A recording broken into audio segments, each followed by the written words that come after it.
Hey guys. Hey, hello. We're Evening, going everyone. live now. Evening, everyone. Welcome to Mecha Pew Pew. I am John, your co-host, joined by Mecca, your co-host. How are you, Ariel? Hey, I'm co-host. How's it going? Good. Welcome, guys, to the show. Again, thank you guys for tuning in. It's a bit early tonight, and I think we just lost Andrew. Yeah, he's back. he's There back. we go.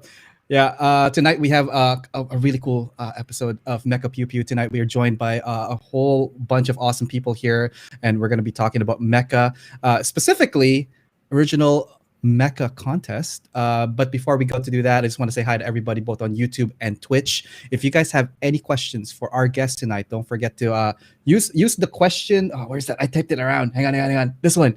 If you have any questions, type questions in front of it, and then followed by your questions. That way we could ask our guest here your questions. Also, this show is Super Chat available for YouTube, so don't forget to hit that out. Any support you guys put towards the show goes towards upgrades. So, anyways, that's my little spiel for today. John, what do you think about the show tonight? What do you think? I mean, great roster, great builders from everyone, huh? Like we Absolutely. got. Well, I mean, we can start introducing our guests, right? Yeah, that'd be great. Why don't we start with Brian here, Bro Builder. Hang on, let me do this guy here. There we go. Nice. There we go. Brian, you placed on the original Mecca Contest 2019 as the winner for that event. Congratulations on that. And for those of you guys who might not know Brian, awesome builder out from New York. And he's entered a whole bunch of tournaments since then as well. He's a model maker. You are a props maker. You pretty much build anything and everything that you get your hands onto, right? Yeah, that's the over there. Where is it here? That right there, right there. The name. Yeah. Maybe a little. Came from. The bro came from when I used to be a skateboarder, but Yes. Nice. Also, things guys, carry over. Brian here was also featured in AO Mecha Live as a feature builder. If you guys have not checked that out, go over to the channel, check out the past shows on season 1. Brian, a quick brief for those of you guys who might not know you as well. A couple of lines about you. Wow. Well, I've been scale modeling or building models and toys and stuff since I was a little kid. I started back in like the 80s, and I kind of like carried through my whole life, studied art in college for a little while, and then got into building things and continued building things. And now we're making crazy models of like just wild, fantastical shit that nobody knows about. Like, can I swear? Yeah, absolutely. Go on, Okay, Absolutely. good. All right. Encourage.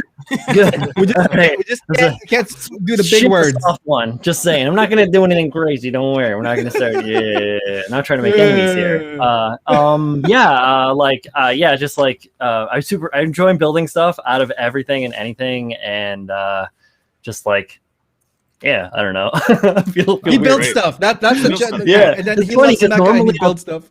I'll talk like on end about myself in this long like word salad, but like for some reason right now I'm feeling really like humble. So you're lucky. That Nice. is because I think Beautiful. you're excited. Tonight is also a special Exactly. night for Brian, guys. Episode 100.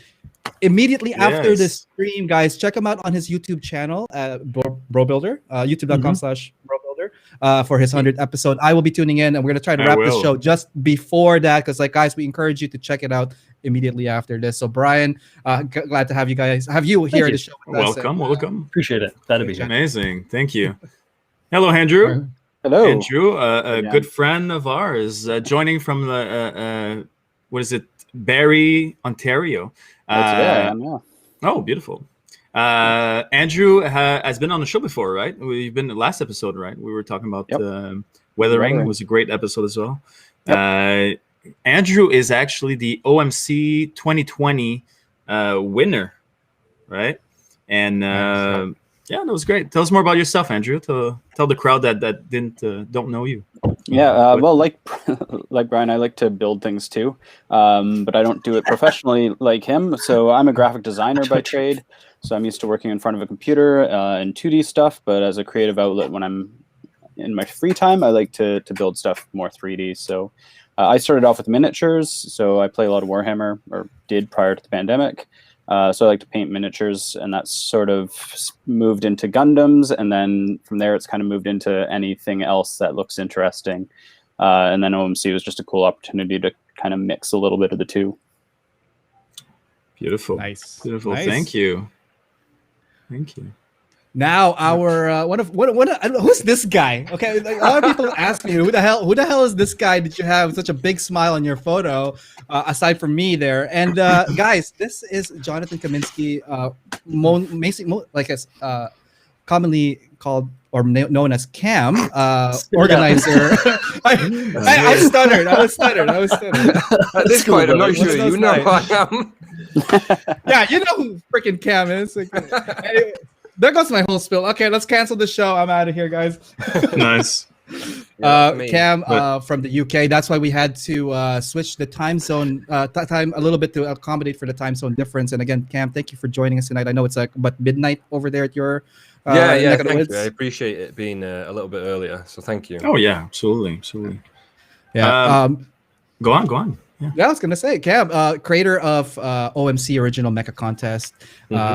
For both the 2019 it started, amazing contest, big turnout, big names on the judges, and big number of entries, really like high caliber quality contest output on this one. Can you tell us a little bit about yourself, and maybe we're gonna get into the contest and after that. Well, I've been building models for quite a long time. On the mech side of things, probably over 10 years, I would say. I just got into the hobby through forums and things back in the day, when forums were a thing, and found I was supported and helped into the community that way, because there isn't a big GUNPLA mech sort of scene over in the UK, or there wasn't back then over 10 years ago.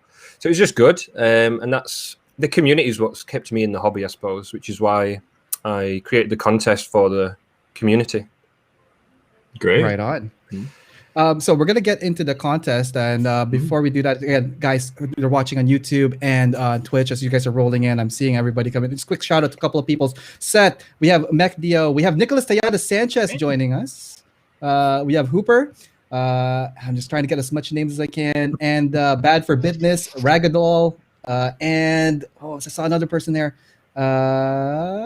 Hobbyworks Randy. Lots of people are still coming in. We have 16 so far coming into the show. Guys, thank you for tuning in. So let's talk about OMC, Original Mecca Contest. Obviously, I'm curious. I know John and I are very super curious about this. How did it start? Like, where did you get the idea? What was like the first stage? All right, so I originally came up with the idea because I thought it'd be a great way to pick up women.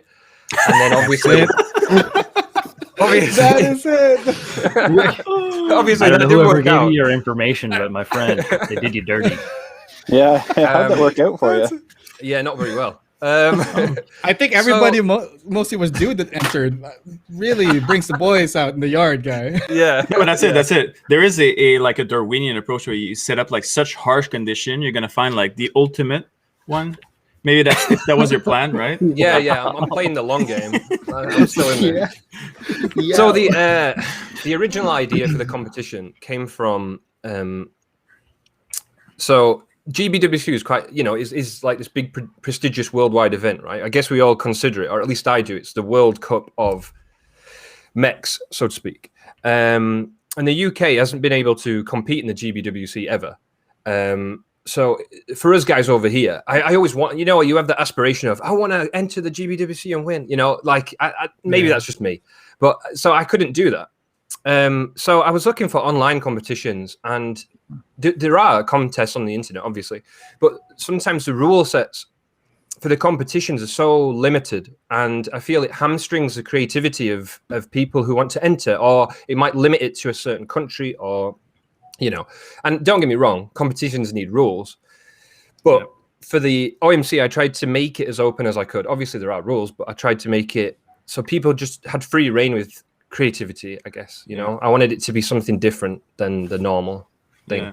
That is actually one of my argument about GBWC is that it is a marketing scheme, right? And I always thought that it would be all the rules around it that surrounds the legal aspect of it, for me, almost feels like creative censorship in some way, like indirectly.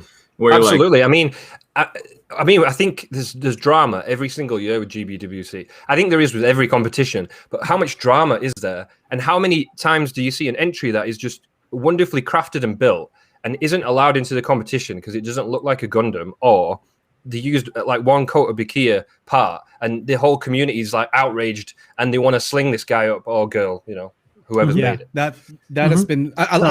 We actually know some people that have already.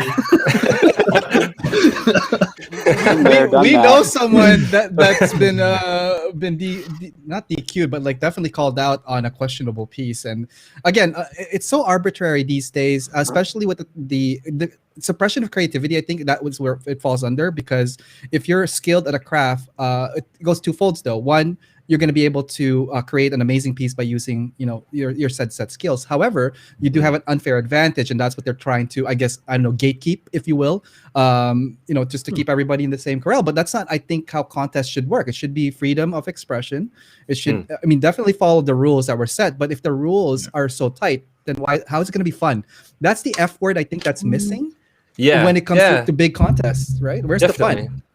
Definitely. Yeah. And that's where OMC comes in and saves the day, right? Well, I hope so. It ventured into something that not anyone has ever able to put it to that scale as well, right? Oh shit! I don't know. It's a compliment. It's a compliment, right? Like, yeah, I'm glad people enjoy it. I'm every time I see more people joining, and the things that people build and the energy and things, it always seems really positive. I haven't had much negativity. I might have the one or two people who try and bring down the competition with like negativity, but I just kind of get rid of those people. Don't need straight up.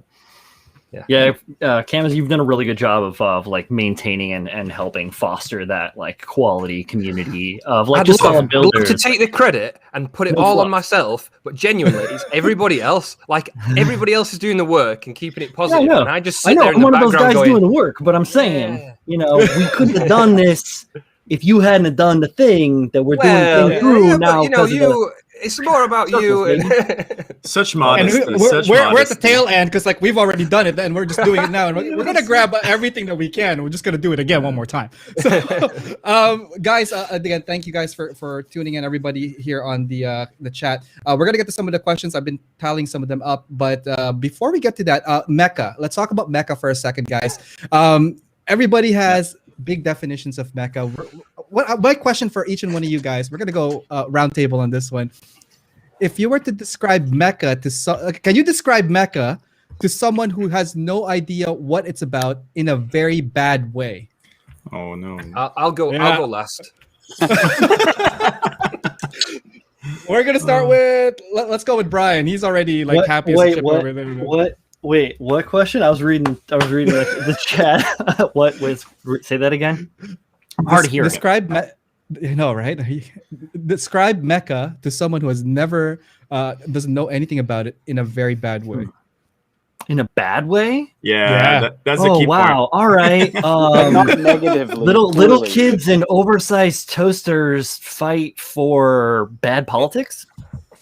Oh, that's actually pretty freaking good. Yeah, that's really good. 8.5 to a 9 on that score, John. Thanks. Nice. Just like right off the hip. Andrew, if you were to describe Mecha to someone who has no idea what Mecha is about in a very, very bad way, how would you do it? Megazords fighting Megazords. Yeah, that's nice. That's accurate. No, that's it. That just raises more questions, and that's a beautifully bad way of explaining it. I don't even know where to begin, man. I'd just sit him down and say, look, have you seen Short Circuit? Have you seen Johnny 5? Essentially, that is what a mech is, except just think of it bigger, maybe with a pilot, sometimes smaller, but think robots. That's kind of where I would go. Nice. Oh man, that's awesome. Going on to the rest of the question. What else do we have here, John? Basically, what you were saying is basically the contest stemmed from a community aspect and everything. But along the way, when you begin, do you have any hurdles that basically you had problems with and that you had to to overcome. Yeah. And yeah, how did you do it? I suppose the biggest hurdle is always promoting things like this and getting the word out and making people want to enter, because I mean, who the hell am I? And who, you know, is this contest going to be worth it? Is it going to be actually well run? Is it going to be are people going to get the prizes? Don't start asking for prizes, Brian, okay?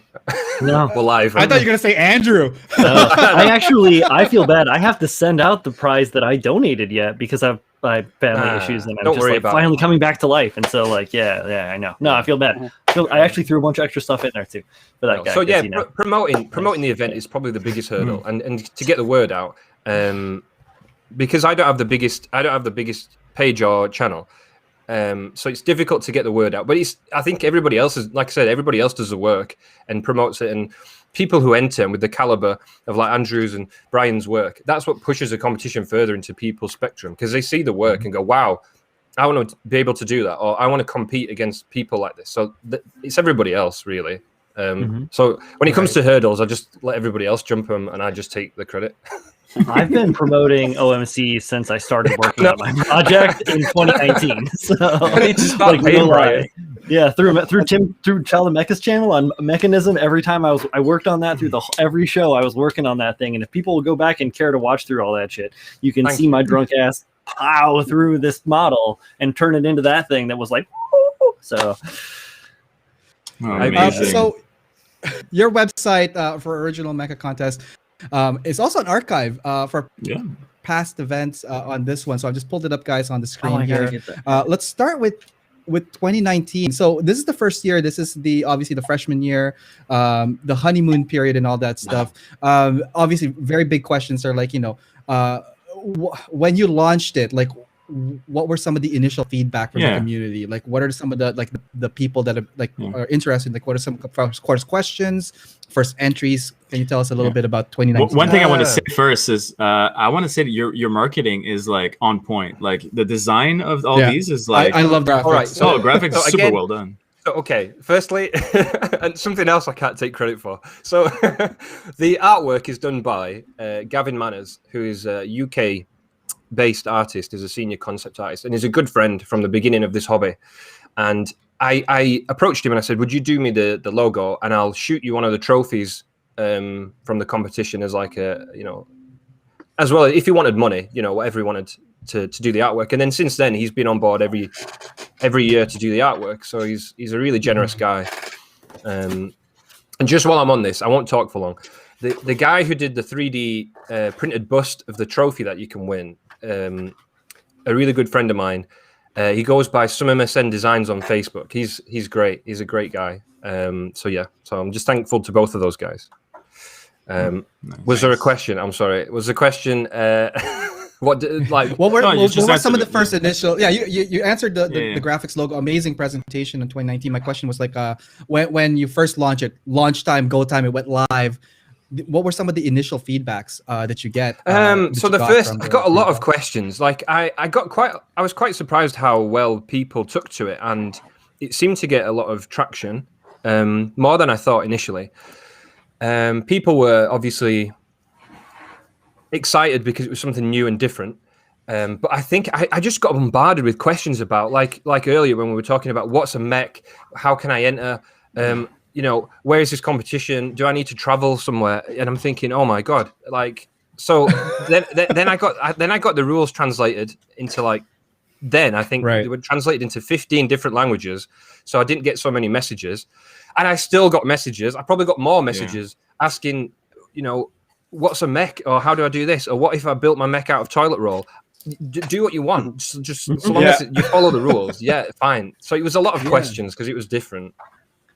Yeah, I feel the handful of questions for you as well from my end of the model making world, Cam. I blew some people's minds earlier, like 3 weeks ago, when I was like, someone was like, blah, blah, blah. And I was like, yeah, you can make it out of anything. And they're like, whatever. And like, I'm like, yeah, you can make it out of cardboard.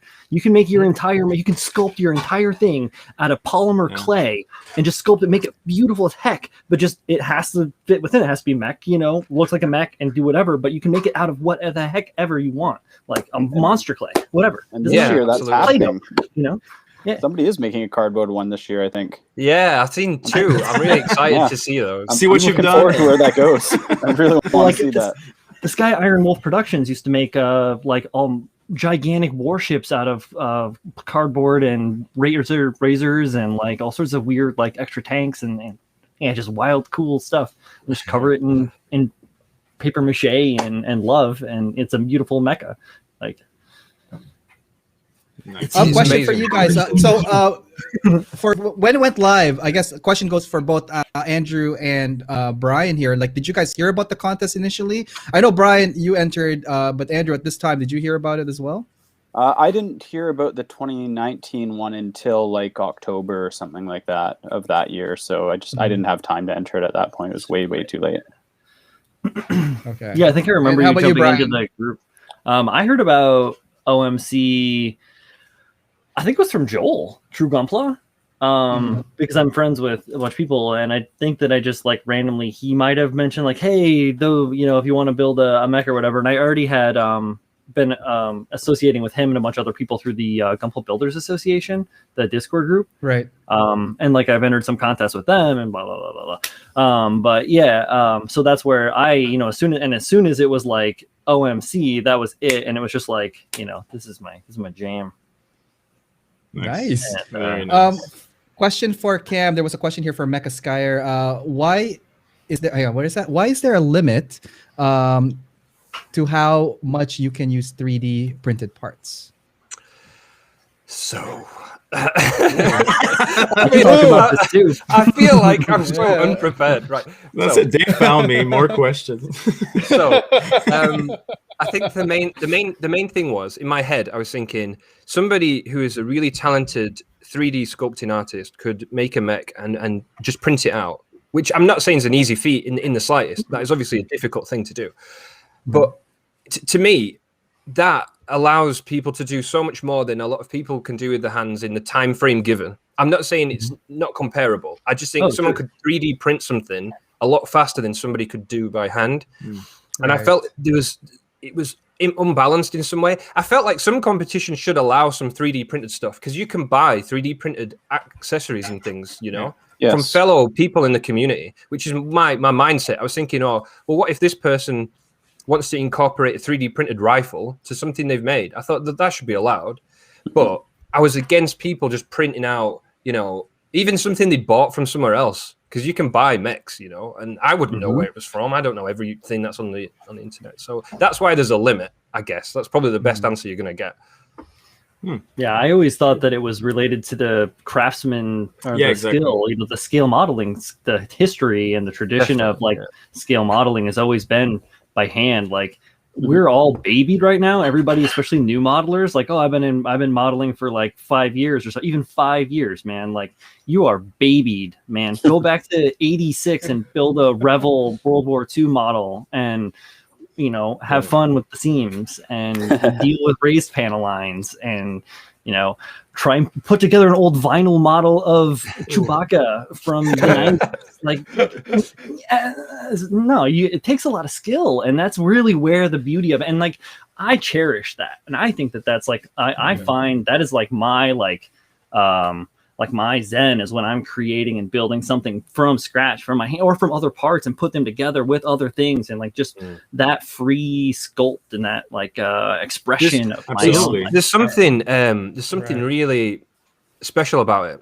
You know, when you see like Calamity, you know, Luca build a mech from scratch, and you think there's no way somebody could make that by hand, but he has. You know, it's just mind blowing. It's something so much more personal, right? Yeah, exactly. Absolutely. It's like CGI versus practical effects in a movie. Yeah.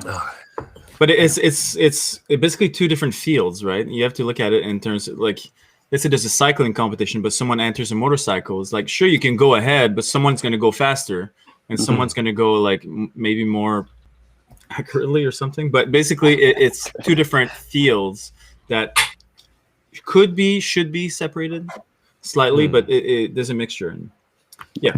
So I have a question for you guys. And I think it's around. What? Before we get to that, there was a question here from Hero. This is, I guess, for Cam. Question was, Cam, didn't you have something else before OMC? What, like a marriage? I guess in regards to like either contest or community. I know. Or something like yeah, so I've always tried to do things. I did run a mecha competition in 2012 when we were on the forums, and it was, if you Google it, you'll find it. The 2012 Mecca Contest, and it was call it a dry run for the OMC, but it was a long time ago, and I feel like we could have done a lot of things differently, and that's what I've tried to do with this. Okay, very interesting. Cool. Before we continue on, Cam, you sent me. We're gonna get to that roundtable, John, in a second. I just want to go through some of. Cam sent me a couple of his favorite whips and entries. I want to talk about that because I think you wanted to just touch base and from go the through some of, competition, right? From the competition. So this from the and just before we get into this, obviously I love every single entry, and I love to show everybody's stuff. Don't make it out like I just like one or two things. Pushed on time, right? Yeah, I remember this as well. Yeah, I remember this quite well, actually. Yeah. So here are some of the entries. If you could just maybe briefly say a couple of lines for these next couple of images, and I was just gonna go. Yeah. So this one is called the Walker U08 by Agung Credo Hasudo. Wow. There's There's only three or four whip pictures here, but in the actual duct tape. Yeah, that's a duct tape roll. Yeah. And that's a can, like a soda can. Baby. In the Facebook group, there was a lot of work in progress photos for this build, and I just really appreciated how much effort went into it. It's just I could never do that. It's just insane. This didn't get completed then. Yeah, this got finished. This got fourth. Yeah, I think. That was this. How did he? Oh wow! I did not. Well? That is amazing. That's wow. Oh wow! I stand corrected and really apologize. Cool. Well done. Because I know from, but I didn't realize from the Virtue. Yeah. Does it actually walk, or? I think it lives inside it.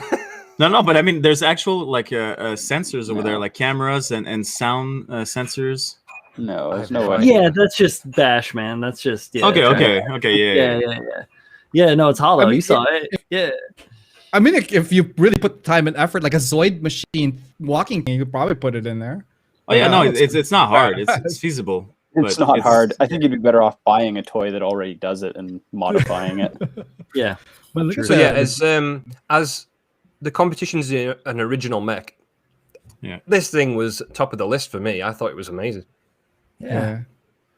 Wow. I see it now. I see it now. Oh, it's so good. I love this too, man. The chipping and all the like the surface work that was done is so very good, man. So the next one here, Brian, you might be familiar with. Oh yeah, this guy. Maybe. So this guy, I don't want to blow smoke up Brian's ass, but when I saw this in the group, genuinely, there was points when the first 2019 contest started. I was thinking, what if nobody enters? Or what if what everybody enters is let's not great. Let's just say that. And then when I saw this, I thought, oh, thank God. At least there's going to be something that's good. Okay. Yeah. Stemmed from my love of Western Mecca as opposed to Eastern Mecca. Oh my God! Yeah, you have that handy, right, Brian? Yeah, we're gonna check into that in a bit. What are the legs made out of? Like, why are they 4 different colors? What parts? Yeah, that's what. For that? That's one question I had. Yeah. Those are resin. That's my resin molds because I'm a model mold maker, sculptor, prop maker. I got a big ass rotocast machine I made myself. I make big, crazy stuff. I don't know. I have an 8-foot sword right over here. Different colors of resin each time. Yeah, exactly. And that's just me playing around. I get bored. You get bored casting the same gray thing over and over and over again. That makes sense because it looked like a manufactured part, but it is because I manufactured it. Yeah. I mean, technically, everything manufacturers is made, so it can be remade. Yeah, exactly. No, I mean, I've been a mold maker for more than a decade now. So I got my shit down, and it's once you get it, it's easy. So yeah, I'm jealous. I'd love to be able to reproduce parts like that, complex parts easily. Yeah, man, we'll talk. I'll teach you how to do it. It's easy. It doesn't mean it costs a lot, or it can cost a lot. But I can teach you quick ways to do things cheap if you want to learn. No problem. God, I love the synergy here. I love that Brian is right there. I love it. You can't take it with you, man. You can't take any of this information with you. You have to share it. We're not going to grow as a community and get better as a group of awesome modelers if we don't share the cool shit we know. Absolutely. Where I'm coming from. Yeah. Hell yeah, dude. This is an amazing build. We're going to talk a bit about furthermore. I was just talking with these guys, the Scale Model Mojo podcast guys, about that Flectarn pattern because we were talking mission model paints and stuff. But cool. Cam, what do we got next here, man? So this is the Conquistador by Matt Reeve. So this thing was made out of like entirely junk stuff, like spoons and what the hell? and just random plastic pieces. This was really, really well done. Like, honestly, like, I think that's from a Kinder Egg. Like, there's some random shit in this, but when it all comes together, it's really good. It's really, really good. Oh, man. Spoons. Yeah. Like spoons, wires. Like, I just said, like, an unbelievably amount of, like, of ideas that just popped up in my head. Like, wow, brilliant, brilliant. Yeah. Amazing. All right, let's... I was amazed by how it came together. Matt's entry for last year was really good as well, but I feel it just fell short because there were so many good entries. It's a tough year to compete in, I guess. But it was a good entry. There's a little bit of putty there, but like, it's coming along. Like, so this is a photo still, guys. So cool. Wow. Oh yeah, this one was super. Like, it felt very like Victorian almost. Yeah. Like especially the detailing there on the pedals or whatever you want to call them. Yeah, this had like a highly finished like metallic sheen at the end, didn't it? It was also kind of seemed like it was a little bit dark, but you lose all that awesome detail with such a dark finish. But right on. Like great. A nautical steampunk spoon creature. Yeah, and the head too is like you wouldn't even believe that that's like a Kinder Surprise thing. It's like that's so badass. Yeah, this guy reads Abacan books. Damn. Okay. Yeah. Let's take a quick look. He put he put an LED in the actual head, but I don't think you can see it in that picture. I don't know if there's a picture you can see it that I sent you. So that's my bad. He sent me a video of the LED changing colors in its head, which was really cool. Hi, Meg.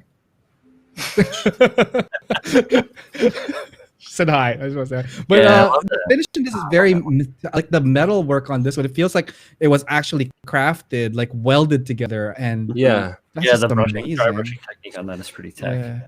So going back to the concept for the competition, when we think of mechs, we don't always think of things like this. That was, that is steampunk. At least maybe not the majority of people. We all think of these highly polished robots, don't we?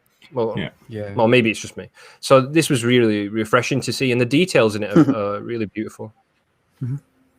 Amazing. And I'm just blown away by like that is really cool. And if this isn't placed, like you could just imagine all the other entries in there. Probably amazing work. Like again, we're gonna go to the gallery a bit on this one, and I think that is it for the whips. That's just the whips. We're gonna go to the entries now. He has a couple of entries here from various competitors in there. Why don't we talk about this one here first, Cam? So I like it. Yeah, this is a really, really cool one. So this is Gruppy. I think it's Anthony Tadic that did this one. If I get the names and mech names wrong, don't shoot me. There's so many. The painting is really nice in it, but I just like the fact that it's a simple little mech. It's original, and that's literally what the competition's about. This would be like the poster child for me initially. Obviously there's loads of entries that are amazing, but this is just anybody. I'm not saying anybody could do that. I'm just saying there doesn't seem to be a great deal of parts there. Anybody could find the stuff that was used to make this and make a little mech. It's just I think it's really cool. It's one of my favorites still. I love it. I just think it's so it's a little quirky, which is great. Yeah. There's various scales obviously for the mecha, and like again from all the winners that have been so far and all the entries, like the scale, there is no scale. It's just pretty much however open you want it to be, or the interpretation of it. Absolutely. Very, very cool. And have you considered putting any scale categories in the future, or are you going to keep it open?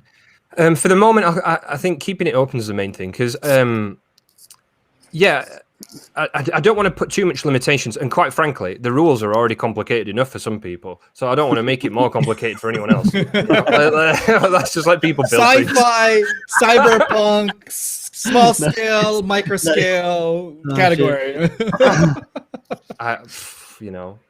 Yeah. Awesome work. The I'm next one here is from... Everything I've built has been in 1 to 20th scale, so.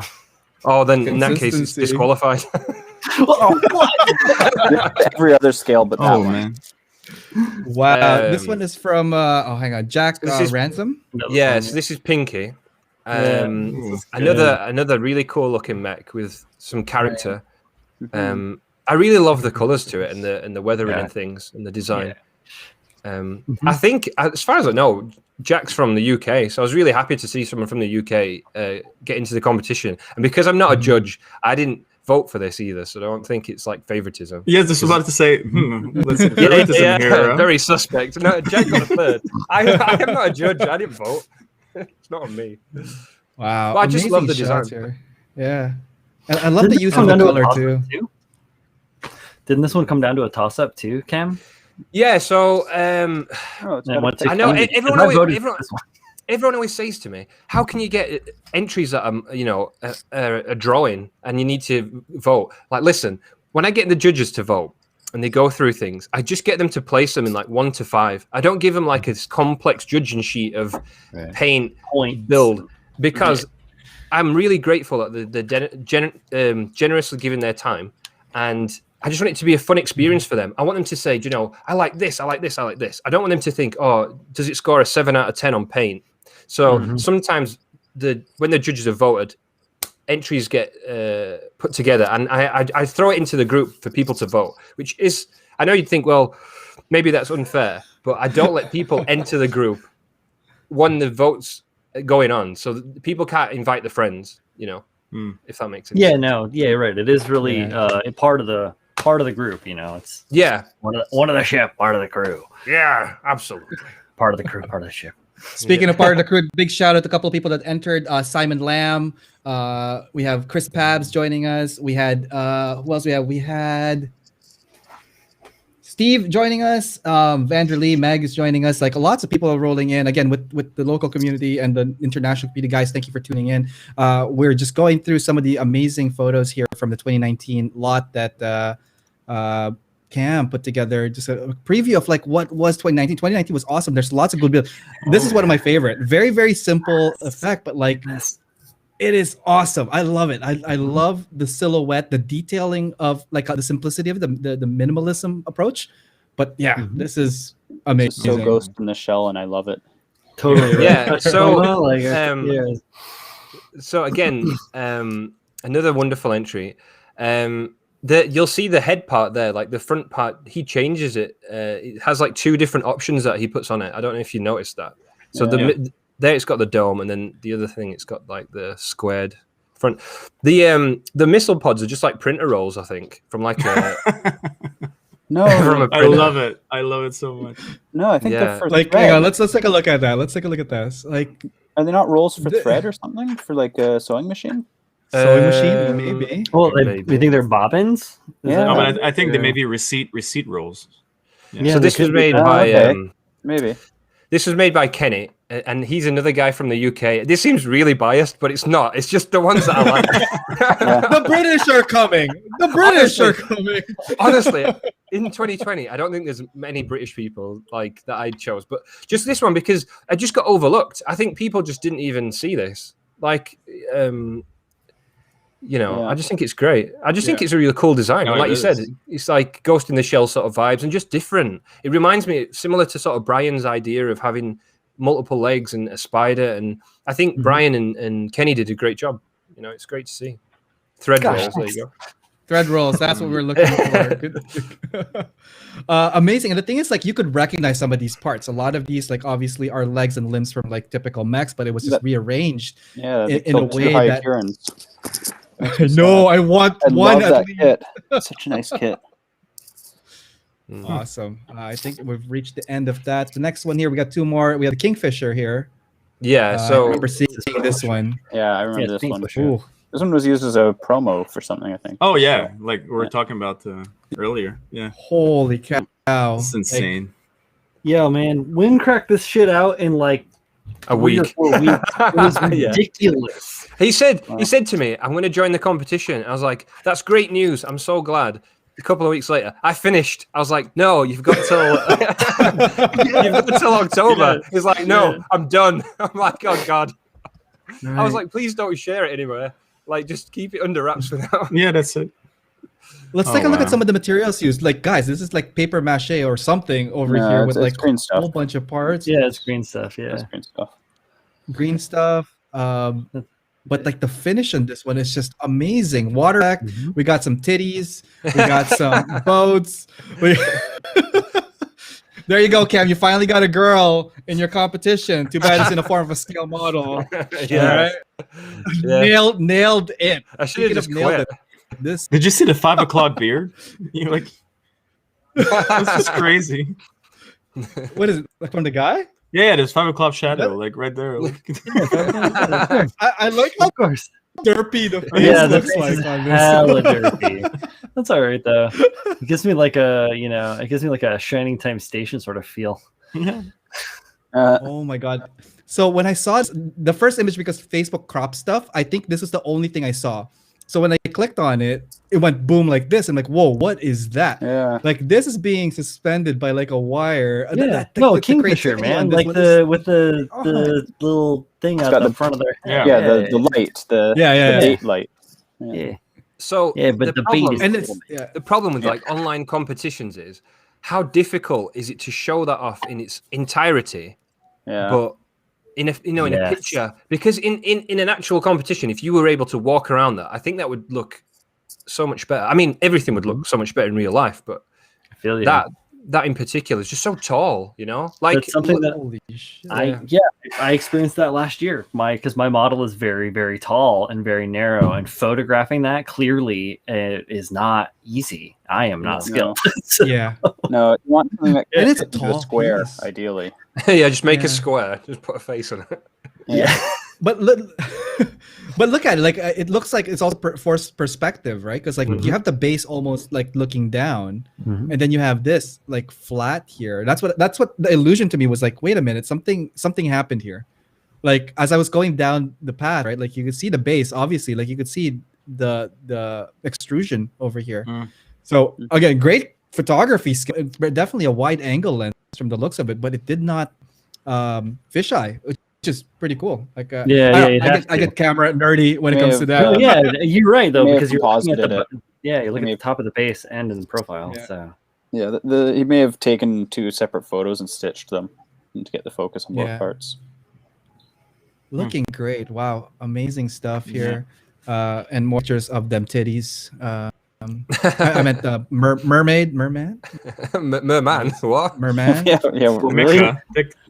I mean, look at that's trap. Okay, if I ever did see like that, this is no, don't go there. Don't go 3 a.m. after we've gone to the bar at boys' night out. All right, this is the guy like your friend about, So this is the guy. Good stuff for guys. That's why it didn't get first place. That's it. Let's finish it off here, and we're gonna get back to oh man, it's so amazing, and all of these are also on the website, which we're gonna go to. I think I want to go through the winners next on this one. I'm jealous of people who have that many of the same part that they can repeat in a build like that. Dude, he had 13 of the same kit or something that he used to make that ridiculous monstrosity. It's really expensive, but it's hard to even buy that many of the same kit. Well, he's over in Thailand. Right? Yeah, in Thailand, so he can get whatever the hell he wants, like ad nauseum, no problem, man. It's not in New York. My hardest. Hey, we gotta get that. We gotta get that at Critical Builds. That's what Ronan is saying. Oh yeah. So 2019, here are your winners, guys. First place, Brian Denclau, aka Builder. We have him here. Second place was Win Iem Ong for the Kingfisher, the one we just saw. Third place was Jack Ransom, the Pinky. Fourth place, Angung Credo Hosudo, Walker U08. And fifth place here, we got Matt Reeve from the for the Conquistador. Conquistador? Am I saying that right? Conquistador. Yeah. And we're just gonna go to the gallery of some of the winners here. And guys, if you had a chance, check it out, guys, at originalmechacontest.com. You'll see all the 2019 winners at their glorious photo gallery here. Amazing stuff. Oh, there's the LED that you mentioned. Oh yeah, well. there you go. Yeah. Nice. Oh, cool. Amazing stuff here. Just gonna cycle through. And John, you have a roundtable question. Sorry, man. Let's circle back on Absolutely, yeah. Oh, I mean, after we've seen all the entries and all the runner-ups and everything, I mean, one question I would have for all of you guys, because it would be a pertinent crowd for it. What kind of philosophy of building do you think is a winning combination, right? How would you approach a build to win OMC, right? Various judges, various styles, but what's your opinion? Should I just get the winners to answer this first, and then? Absolutely. Yeah, let's do that. Let's go, Brian. Brian, yeah. Right, sure, why not? I'll go first. Why not? So the way that I approach it, right, and I haven't won every one of them, is that I try to incorporate a lot of different techniques and a lot of different skills and try to showcase them very well. So I will try and if I'm going to, like, last year's build was a lot of kit bashing. It was I made it very, very quickly as well. I chose a very short timeline. It was hard for me to get started last year. Doesn't matter. But it was mostly a kit bash. And so with that, I was just trying to mix and match different parts and work on homogeneity and getting my overall feel across, as well as in trying to incorporate some scratch built elements and sculptural elements as well. And then, carving, doing a base and a diorama and all that little stuff, little vignette diorama, nothing huge and crazy, but just little stuff to help accentuate and try and sell the whole feel. I was working for a mood. So what I try to do is like that. I try to go for a little bit of kit bashing. I try to get some scratch building in there.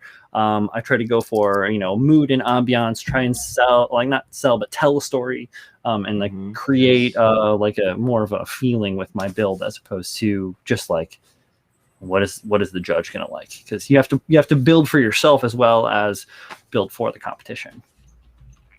Oh, good. Nice. Good. Great. That's more than we wanted. That's awesome. All right, Andrew, try to top that off. No competition here, but you've been challenged. I mean, obviously, a lot of it would have been the same thing. The only other thing I could really add to that is that you got to spend a lot of, like, I look at a build as being two parts. There's the build part and there's the paint part. And I think that a lot of people tend to spend so much time on the build part relative to the painting part. So it's like 80% build and 20% paint. And I think trying to balance that out, it really helps a lot. Because if you don't put the time in the paint, you can lose a lot of the details and a lot of the work you put into the build. Right. Great. Nice. Very interesting. And Cam, you've gone last now. What's a winning combo for this, man? Okay, so you've got my email address. I have a PayPal account. All you need to do so yeah, like Brian said, you've got to have some feeling. Whatever you're building has to have some passion in it. You can tell when you're looking at someone's work as an artist whether it has passion or if it's just like thrown together and they don't really care about it. Exactly like what Andrew said. A lot of people spend so much time building, and the final presentation and the paint job sometimes lacks, and it really lets down all the effort, and it doesn't help their entry. Genuinely, you could probably do an impressive build, prime it, and so long as you take nice pictures of it, it will look great, and it'll probably do really well. But if you rush the paint job in a day and expect it to look good, it's not going to. And don't get me wrong, I appreciate that the competition isn't the longest. But I think if you want to win, you need a plan. And if you plan out your time effectively for building, painting, presentation, I think that's the winning combination, Yeah. So balance. I think everyone agrees on balance. That's great. Yeah. Oh, amazing. Absolutely. We got two questions here, guys, on the chat. I think it's kind of interesting. One is from Neon Wave here. It's a bit of a lengthy one. Speaking of original mecha design, it was mentioned and implied in Build Fighters that it took Sekai weeks to build the Build Strike and all its equipment. You guys think that's realistic? Okay, I think we're just touching base on like build times. What do you think is kind of like an average build time? Very good question. Depends on how lucky you are. It's like, so like this year was weird for me because I've been unemployed and on lockdown for almost a year straight. And so I've had a lot of time here at the workbench.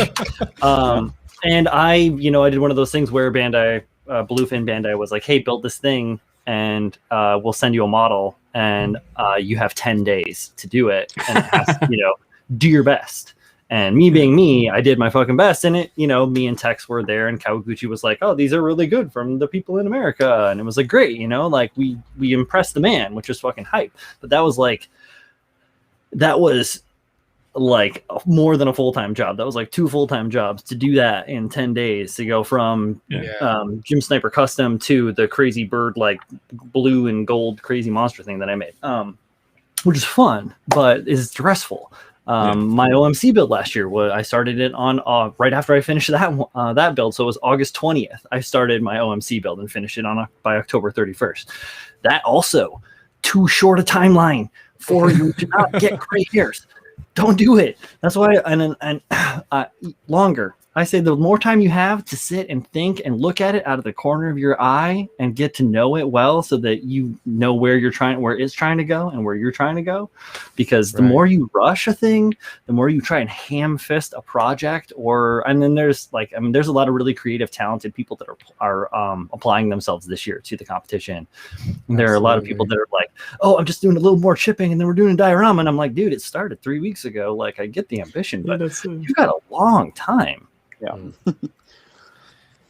Andrew, how about you?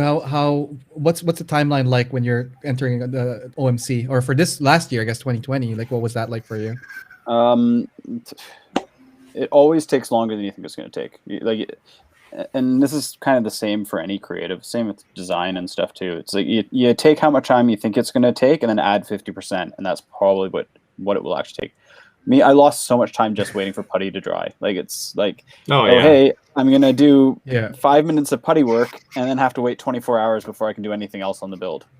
Because if I touch it, then I can't do anything. I has to wait for that to cure. Yours was such a fine scale that makes it a whole different ball game. Like, my big ass models, like, I can do putty for several hours while it's still certain, and then I don't feel, not like you. Like, that's amazing patience. Yeah, like a dime of putty was like a dime's worth of putty is like 50% of the build. Last one here, not really a question, but I guess this is more for a question and an offer to Cam from Chris Pabs. Cam, can I contribute to the prize pool? Like Critical Builds hat and shirt. So it looks like you're getting more sponsors for you there, man. Yeah, absolutely. Yeah. Cam, if you don't know what that is, if you don't know what that is, No, it's not that. I'm just really grateful. Okay. Thank you. Yeah, we know who you are, Chris. Plugging your show in my show. What's the hell's going? Pabs will donate Pabs donate one of my shirts too. To it. I'll Pabs donate me for one of it. No. I got my shirt's I can't wait till it drops. It's gonna be good. You guys will love it. 2020 is now the year, guys. Moving on to that one. John, what do we got on deck for these guys? For more questions, I would say question for Cam. So with the wide array of judges and talented judges, how did you do it? How did you get such a good roster? So actually, that's a good question. I'm just gonna pull up the judges list. Sorry, let's go there. Let's go first with the 2019 judges here. Big names here. So I've got an OnlyFans. And that's it. I knew it. Showing the inner master grades. We're gonna master grade all night long. You've been blackmailing a few of your OnlyFans, and you're like, so you're gonna be a judge. So being a member of this community for a long time, like I said, at least over 10 years. It's probably a lot longer than that. I've made a lot of friends along the way who've guided me in the hobby and been really friendly, and just really supportive. All those people I still talk to now and again, and I always try and do things to help them out. So when I reach out to them and say, hey, would you mind being a judge? Usually, the response is really good. Usually they say, yeah, sure. If they're too busy, then they're too busy. You can't expect everybody to do everything because I'm not paying these guys. Right. I'm just asking them for the free time, and luckily they're also enthusiastic about the hobby and so enthusiastic about promoting the community that they get involved. So I'm just very lucky, I guess. It's very lucky. Very big names. I just want to point out, these are the guys I look out for when I was starting off, like way back in the day. One of the oldest names here for me definitely is Fichenfue. He did some amazing work, and it was very, again, inspirational. Toy Maker and Vered. Vered is crazy meticulous, super detailed, and that's a high grade. That's crazy. That build is. So I've actually met Ide and his family. I've met him in real life and sat down and had food with them, and they are really lovely people. Yeah, love his website. So I must have visited that like a bunch of times, because like when he did that Zeta with the pistons on the side, that revolutionized my whole concept of like, yeah, you could do more things to a Gundam kind of thing. Like it just blew my mind. Toy Maker Kenny Lim, again, awesome guy, awesome builds on this one. I think he has a little feud with not feud, but like friendly rivalry with Don Serratos, because I think they're doing some kind of like one-on-one with each other here. And Calamity, again, very OG, lots of awesome work, and as well he works with the Resin Cast, I believe, with some of his original work. Yeah, all of his I'll let Brian take this one. There we go. Well, I mean, I know Luca a little bit, but yeah, I have 3 of his models. What? Yeah, You have? Yeah, both his book, 3 of his books and 3 of his models, and oh, like a resin. Okay, not an actual like original build. I was no. What would you do, Brian? I mean, yeah, that's it. Eventually, here, I'll get over to Italy and I'll visit him. But has Brian got an OnlyFans? That's the real question. That's why he's being all fit right now and everything. No, just to get my ass out of the house. But yeah, Luca, definitely kit bash scratch builder through and through. He used to make his own molds, but I believe he has a casting house up in Germany right now or something that's doing a lot of his production work, because it is very, very labor intensive to make these castings. For the model that I have right now in production, it is like the small version of it is 85 parts and the large version is 150. So that's a lot of things to cast and make sure everything's perfect. And when you're doing that and then trying to like also sculpt and also do all this other stuff, it's like it's almost impossible to. So it's good to have so he has an employer, or not employer, he employs a house to do his work. Yeah, they're pretty good too, pretty decent casts, and they're a little bit pricey because they have to get shipped from Europe, and because obviously they're huge. The Briegel is just a big old awesome thing. I think everybody should go buy a Luca model. Calamity. Absolutely. Nice. We'll link that somewhere in the description. I'll edit it refinance after the your show. home. That's great. Yeah. Buy a model. Let's talk about 2020 now, Cam. Let's see. What are some of the improvements? Actually, no. Before that, what did you think about 2019 that triggered 2020 as an event? I thought 2019 was a terrible event. It went terrible. The entries were trash. So I was like, we need to come back stronger. Look at Brian's face. No, I was really taken back by how well the competition went, and I felt I always like all you guys. We always strive to improve on things, don't we? And I felt like I could do it better. I was thinking, what could I do differently? And I was thinking, I'll try and get obviously different judges, different sponsors. I'll try and get more prizes, and I'll just try and keep the hype train rolling. But it's been, quite frankly, 2020 for everybody, I think, has been a really difficult time. For me, in particular, in my line of work, it stripped a lot of the motivation out of me to do a lot of things, because I've just been so tired with everything. And I felt like I let down everybody for last year. I felt like it didn't go as well as I wanted it to, because I didn't have as much time to really... Did we touch base on like what you do for a living earlier on during the intro? I don't think so. I don't think so when we went live. Well, do you mind if we ask you about what do you do for a living, Cam? Yeah, I'm a paramedic, so it's pretty much non-stop, like with the COVID stuff, you know. So first off, I want to say when I found out early this morning, I even said that, like, thank you again for being in the field, first responder kind of thing, and hero, keeping people healthy. Literally, I'm not. You know, but yeah, no. Such again, modesty, such modesty. I know, right? But if you want to win, send me my PayPal here. Yeah, okay, there, buddy. I see you. I just promote the OMC wherever I am. So, like, if I'm going into a patient's home and I'm doing CPR on a relative, I'll be saying, "Hey, slaps on the door. Have you seen the OMC?" Got flyers wherever he goes. Yeah. No, it's not even that. He brings out. He has a flyer and then he has the entry pass. I love that. Everybody has to like take a photo of the entry pass and then enter it, because like I'm seeing that in all of my feeds, guys. Like every other day I'll get the entry and it's like, yeah, that's cool. There you go.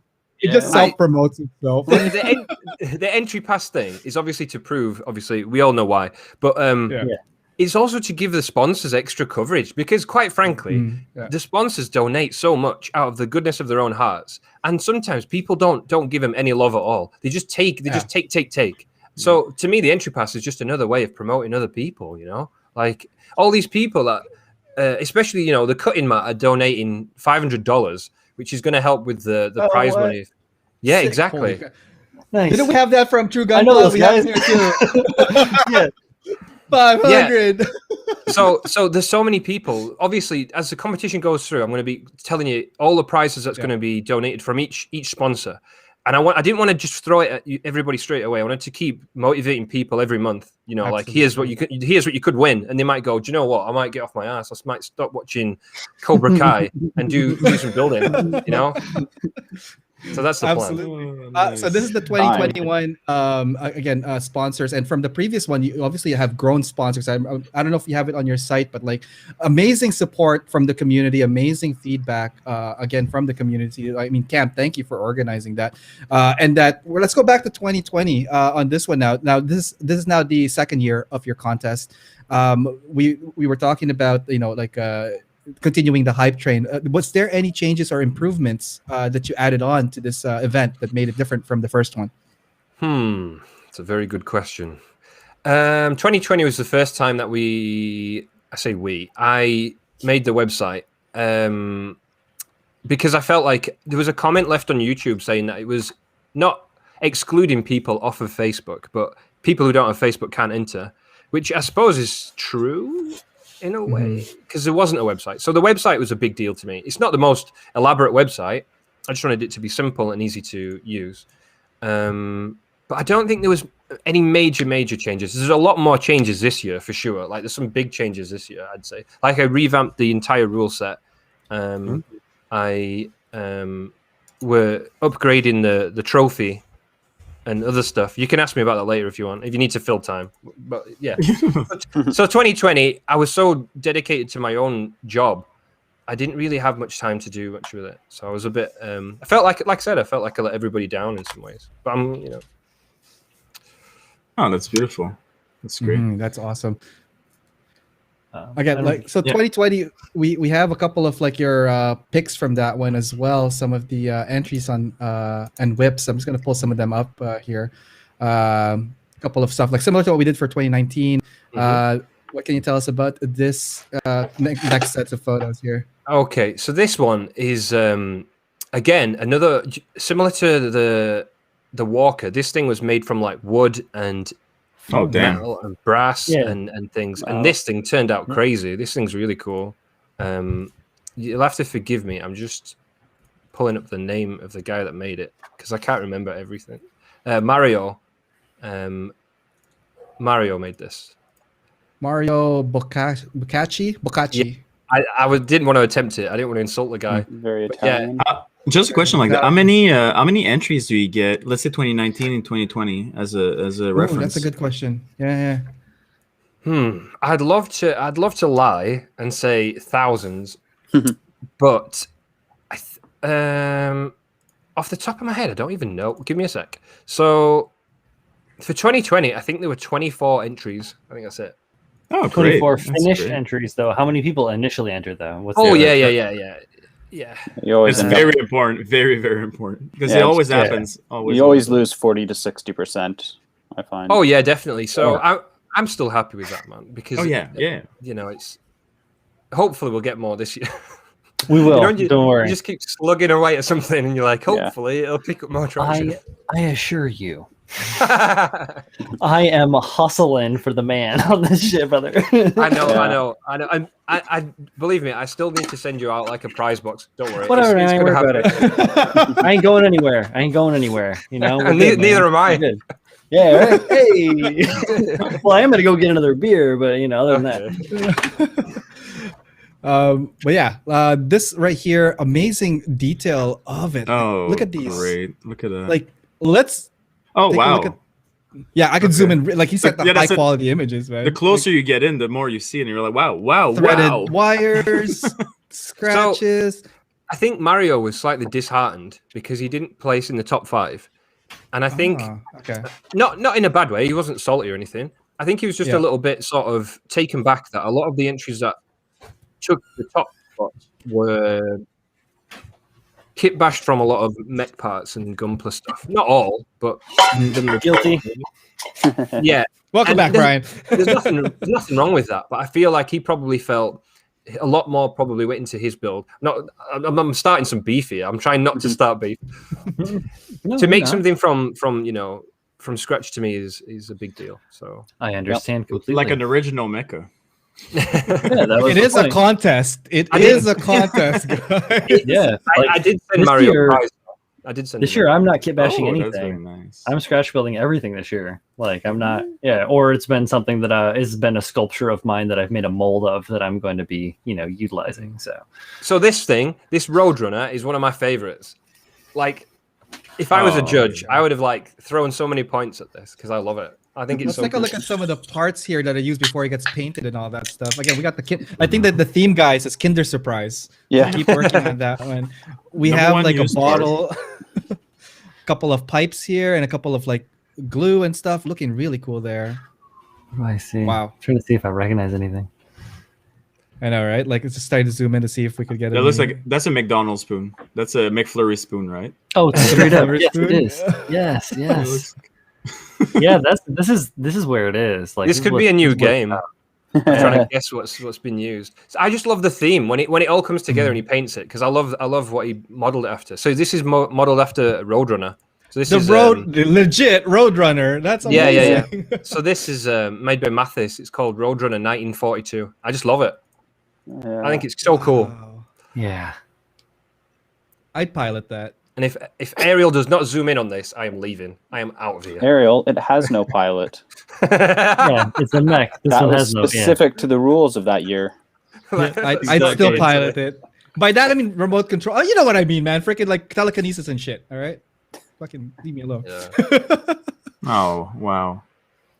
But just Yeah, like so the I other said, side. it kind of went under the radar a little bit.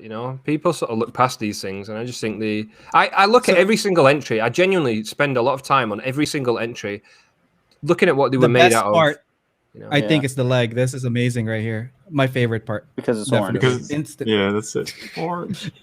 Instant win for me. Amazing build. Wow. Just like the detail in this. For me, if that was put into a bit of a better photo shoot and photographed well, how much better would that look? Mm-hmm. Yeah, I find a bit of the parts are blending together to me. Just looking at it, I think that's probably what hurt it. Yeah, that's it. The lack of because the weathering is great, but if you look at the leg, amazing. It's in the bottom. My only thing that I'm saying, it's not nothing bad, but I mean it is. My only critique is that color separation could have been better on the legs. Yeah, but color just like a separation solid is just it's like an easy way to get around, some weird focal range and maybe not the best lighting. I agree. Like the backdrop should be monotone, potentially an off hue, probably neutral. I'm learning to do photography from actually Pabs and Ariel. So, I am not a photographer of models. I get lucky at a time or two, but for the most part, I am dog shit. And I have to rely on making something that is absolutely spectacular that overcomes my shitty photography. I think your photography is pretty good. It could be better, man. Seriously, I'm not gonna lie. But this is a great photo here. But if the background effect is pretty was good, right, yeah, the book is okay. But if the background was like a mono sheet and it was like a little bit more better lit, it would like be so much more impactful. And that maybe, unfortunately, for online competitions. Or maybe like even just like a small diorama or like a vignette, something for it to just stand on, you know, just give it a little bit more character. Also, what's great about bases and vignettes and stuff like that is it gives focus to the model itself. So this one here, do we have Chooch over there? Where's Chooch, man? Julio Ponte. Yeah. I really like this entry. I think this is such a cool entry. I love this. Yeah. I love seeing the work in progress. Yeah. I strong-armed Julio to join last year. Thank you. Good. Yeah, of course. I'm glad you did. I really love it. I think it's great. I'm already working on more people this year, brother. Thank you, man. Yeah, I remember talking with Julio on this again on the feature builder episode. I had him again. A lot of these, like so far, been in feature builder, which is great. Thank you guys for joining that. But like, yeah, when I saw this, the whip and the finished product, it's amazing. I love the design, like the thought process that was kind of put into it. But more so, it's like how many little detail parts are kind of bashed into this. The Destiny wings, I think he used for the front. Yeah, yep, definitely. Yeah, that's right. Julio sent me like a short story attached to this. I am sure. Like I don't have them all, but he sent me like a description of like a story to this. And he's really cool. All right, Manny. Yeah, I gave him the phone that he used for the base.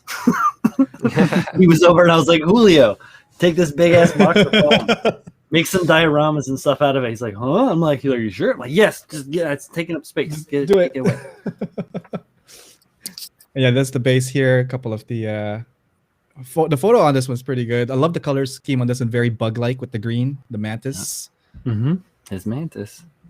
The thing about this that you don't really get to see because of the way that the diorama worked out is that the model actually has two modes. So this is the walker mode, and it also has a flight mode that it transforms into. So yeah, but that's the hard. I mean, you can't really see that, but no. I feel like a lot of the photography as well. It was very like dark. Yeah. And I know it sort of sets the mood, but it hides a lot of the detail because it's got so much detail going on and wonderfully painted. Is that something we want to advise people that are entering, like work on lighting? I've got a list of things to advise people on entering. Oh, okay. We're going to get to that after. What I do generally is that the photos that I submit to judging are not the same photos that I submit, like I put online everywhere else. I do like the mood shots like this in like my general stuff, but not what I send to the judges. Oops, hang on.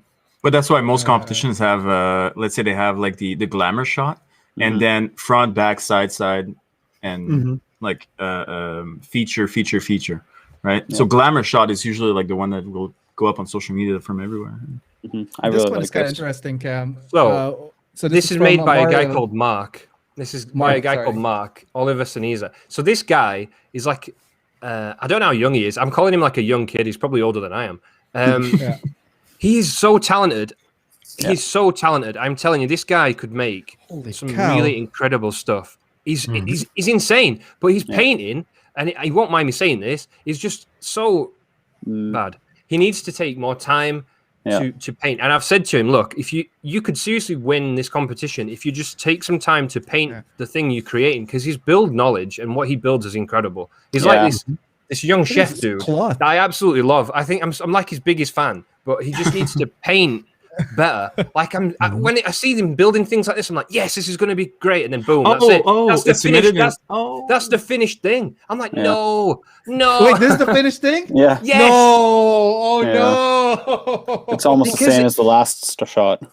You know what? I still have respect for him because I believe that gray surfacer is beautiful.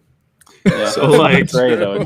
It's sometimes I hate it. I'm like, I have to paint my model. Like it looks so good in gray right now. Even if he went through and if he brush painted all of the tubing, and or even just shades of even just out some edges with some scratches and stuff, like little bits of metal edges, just to get some separation. Yeah, agreed. But like the I said, build is amazing. As a builder, this kid's really talented. He makes everything from scratch. Like there's nothing really used that's you know, everything's made from This scratch. is More or less. this is amazing. Look at the it's just juices. It's flowing. Yeah, it's so good. When he submitted this, because I watched all the whips really closely, and when he submitted this, I was like, "Are you sure this is finished?" You know, It actually makes me think I need to order those hoses for my build this year. Oh, the braided. And it's not those not would a be knock at sweet. Mark. I think he's a really cool guy. I just think Mhm. painting, just let him What down. Cam is saying, get good, son. No. Let's go. He's This great. is what I mentioned at the start. It's I'm getting kidding. that balance about, you know, he spends 40 hours on the build and then 2 hours on the paint job. So this is Wunji Lao. The reason I included this, I think he made this in like 2 weeks. I think he posted a whip for it towards the end of the competition. Yeah, October 28th. What? And then end on Latter like end, the 29th or 30th or something. It's like that's literally the end of the What's competition. happening? So he made it like Nice. He made it in like Oh. time. Oh, Very nice. oh, I see it. It's a tripod. Holy shit! Yeah. And then look at the face. The focus on it, like the posing is like on point. Yeah. Yeah. It has weapon system, armor, fully articulated. Fucking. But yeah, he choppy made this in like stuff here. maybe like less than a week, like a couple of days, and that's just really cool. I just like anybody could sort of join. I and do remember something this. similar. I remember this. Yeah. I remember this. Yes. It Oh, that reminded is so me dope. of the walkers in Half-Life. And Half-Life Yeah. 2, the giant ones. This is what this reminded me of. It's the same coloring. Yeah. Did you guys watch the War of the Worlds with Tom Cruise? Yes. Like back in the day, it's a tripod. If it had color, this definitely resembles it for me too. A lot smaller, but yeah, it looks so cool. And like, look at this. I got freaking little horse thing happening here. Oh, it set money scale. from business. It absolutely set scales. It's beautiful. It's a great. The biggest thing is how quick Exactly, he made yeah. it. You know, made it in a few days. Boom. Yeah. I just imagine what you can imagine. Okay. I'm hoping Wunji joins this year, and he has from February to October to make something. Because imagine what you He'll could do make. it He'll do it last month, man. He better not do. I'm months. going to message him as soon as we finish on here. I'm going to send him a message and say, "Look, Show some Listen whips here, you now. little shit. Amazing build, and I love the little details. For example, the little hints of like it's storytelling, right? Yeah, Not a just the little bit of scale with the horse, but the blood here definitely storytelling. Right there, amazing. We got a couple of more here to go, and then we're gonna go to some of the entries. This one here. So I Cam. included this because it didn't get a lot of attention, but the guy made it completely from just plastic. So I was like impressed because not a lot of people can do that. He just used, that's just all plastic. I think he might use some styrene, joints. you mean? Yeah, sheet styrene and tubes and things, and just molded, and it's just really, really good work. That's a beam saver. Yeah, but this one is Beam yeah. Saber. There are This a one is couple of little from bits. that's Double top O. three. Yeah, that's cool. Interesting. Plot plates. yeah, I and love putty the too. design of the gun. Oh, this yeah, this to me is really good. Putty, the polyester Yeah. putty. Amazing stuff. Oh, that's cool. Yeah. Okay. Oh okay. yeah. I Very dig cool. So it came together in the end. I just don't think it had the wow factor of like knocking you off your seat. But Yeah. the craftsmanship and the build, I really appreciated it. I think he did some really good stuff. Nice. I think I'm one to believe that the wow effect takes over craftsmanship and paint often. Well, especially when you're not using a sadly. scoring system either. Yeah, exactly. But I'd agree with that.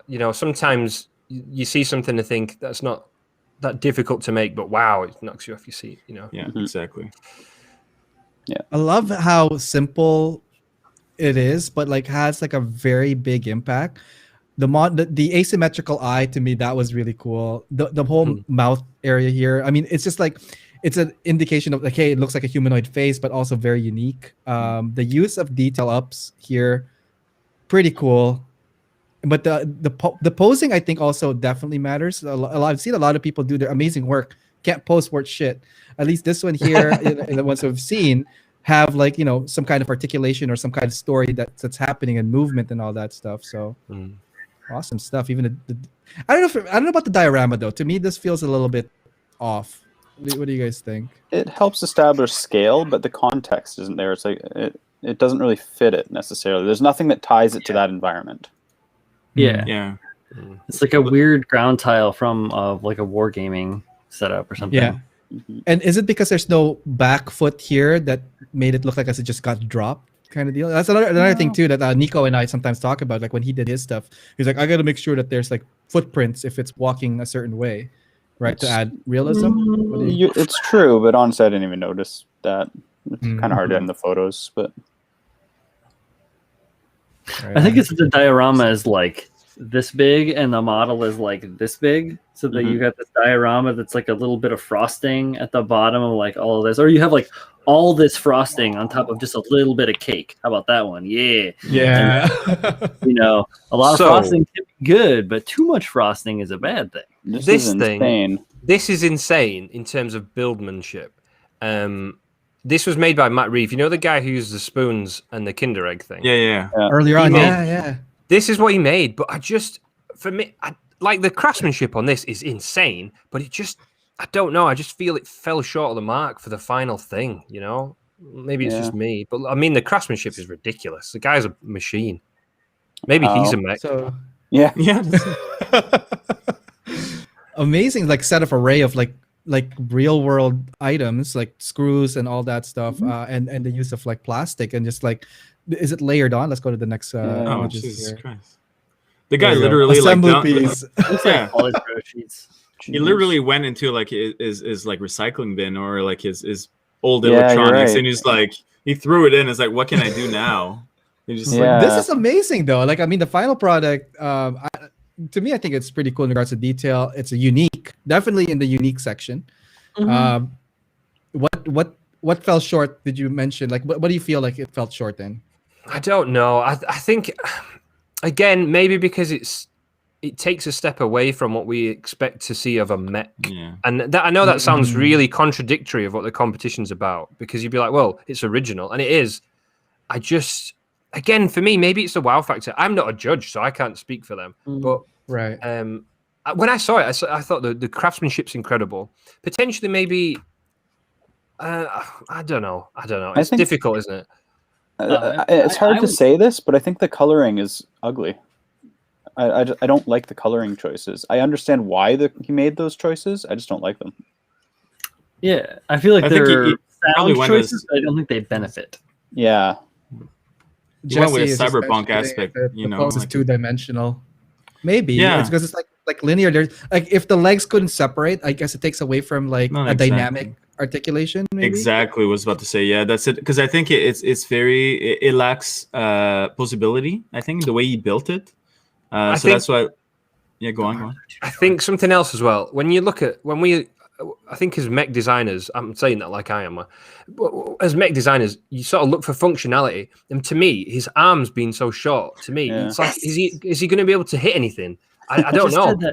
He's got like half an arm. He's like got the Dorf arms, like Dorf on Golf. Anybody remember that? I'm too old, but yeah, like he's got the short arm. Yeah. Interesting. Nice.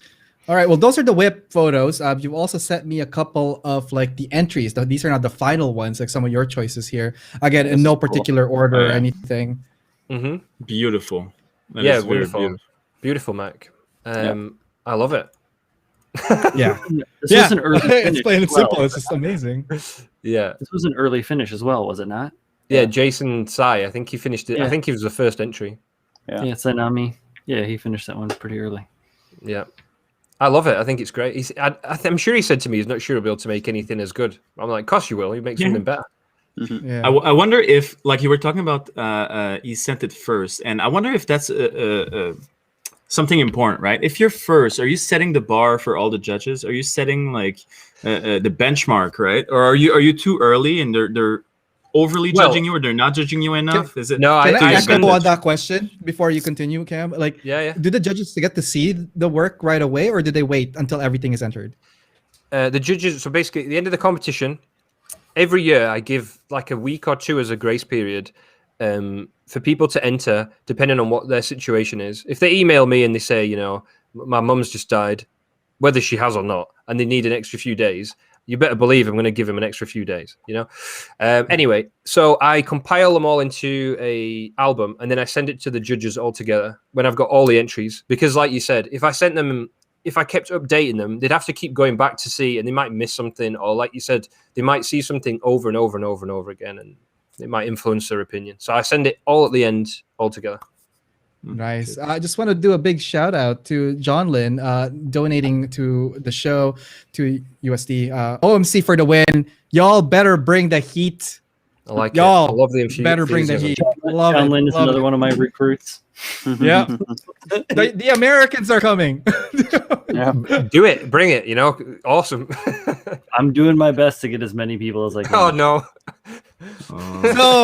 So this popped up in the conversation earlier on, and you know what's funny? I did look at any of these photos, and just long story short, on this very very big wave of mixed, I guess, opinions happened during the last leg of the competition. Cam, I know if this is a subject you don't want to talk about, or is this a sensitive subject for you, we could totally skip it, and I'm gonna call you a big wuss after that. Little pants. No. I don't mind. I don't mind talking about it. So let's talk about this guy here. Yeah. Okay, so Selfie is a really wonderful guy to start with. He's really cool. Okay, and when you talk about people in the community being cool, he is really nice. He's a very talented guy.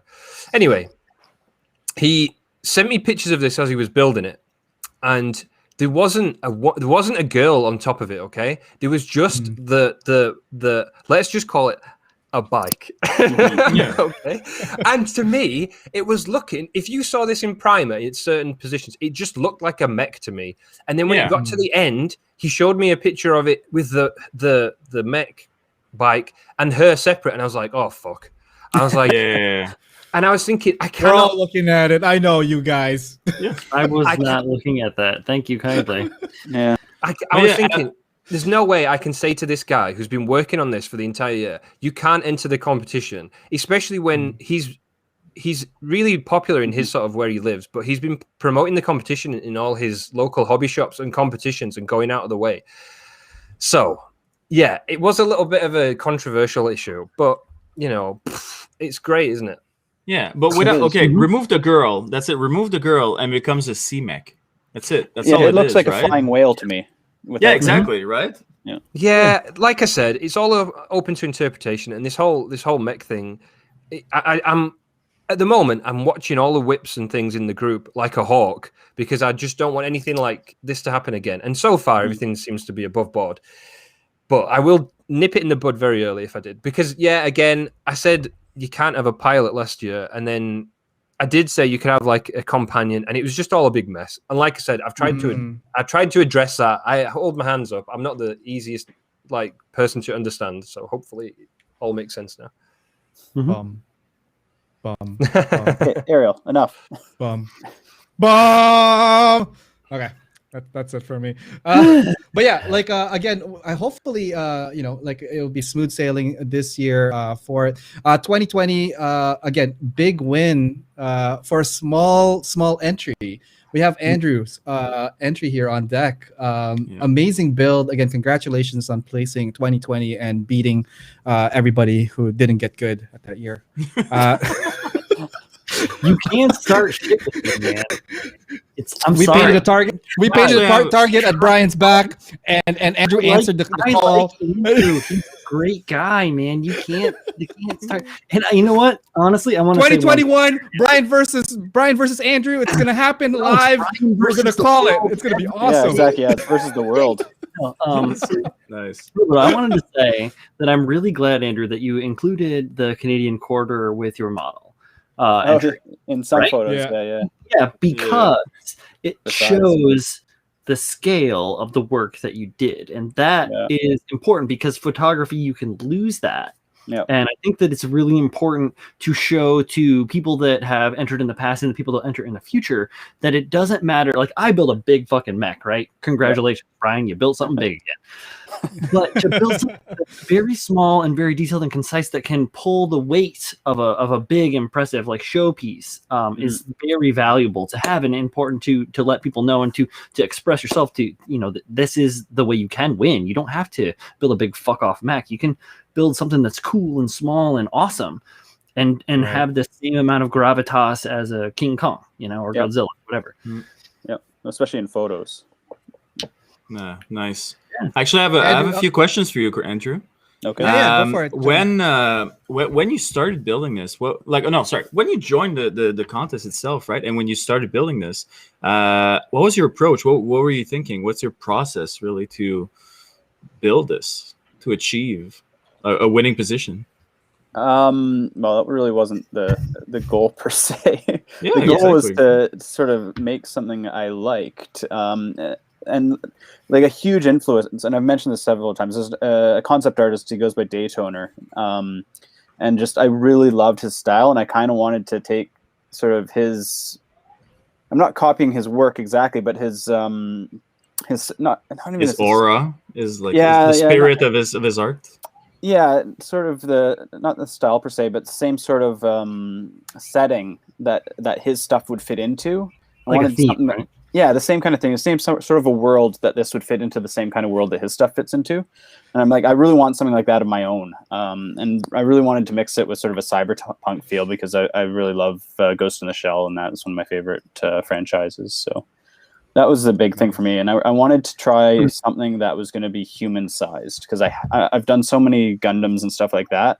And I do miniatures, which are even smaller than this, but I really wanted to do something that would be human scale. For a change, and I figured it'd be different from what a lot of other people are doing too. Amazing, nice. Amazing. And what about 2021? Do you have any plans?